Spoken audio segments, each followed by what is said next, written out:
bikorwa. Mbere na mbere banza ukanda share, like, subscribe na comment. Niba hari ikindi wifuza gituma tucyumvira muri comment. Uraza ujya muri application CapCut, Kani project, twakuzana muri videos, photo. Ngewe hano nakoresheje photos, nakoze download kuri wallpaper, ukande art. Numara gukanda art, tugize akanya gato bijya muri application.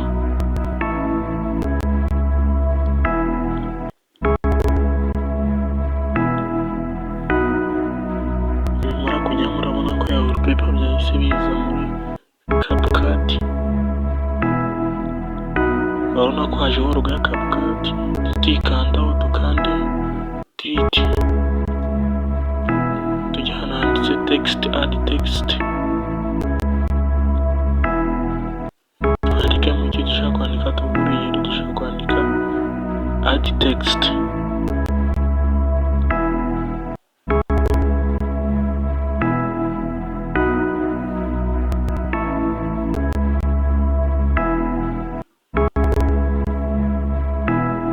Nitumara kuyikanda twemeze. Nimba hari n'ama edit dushaka gushyiramo nayo tuyashyiremo. Iyo turahita dukurikizaho, turahita tuza dukanda hano kuri animations. Nimba dushaka gushyiramo utundi tuntu tugiye dutandukanye, dutegereze akanya gato biterwa na connection ifite. Tuzamure, turi kubona za random in love pop up. Tuzana kuri zoom out 2. Byaterwa n'akantu wahisemo. Ziri pro ntabwo zikandaho kereka iyo urazishyura. Turakoresha ziri free zoom out 2. Tuyikandeho kuri animations, tegereza akanya gato.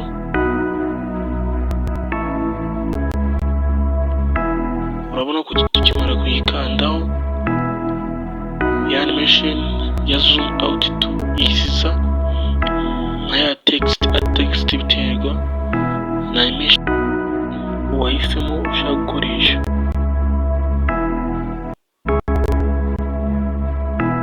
Tegereza akanya gato duhite twemeza.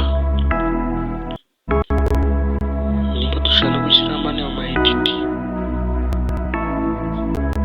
ahubwo duplayinze biri guhita biza nka animations, add text. Duhite tuza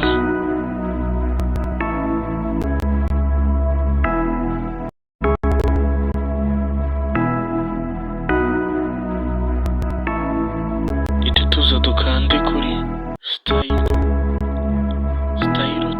Tugiye gushyira amabara dushaka icyo zitandukanye ku ibara ry'umuhondo.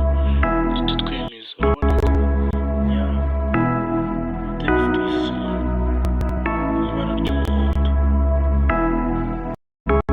Duhite tukanda export video ihita ifatana. Niba hari ikindi wifuza twandikira muri comment.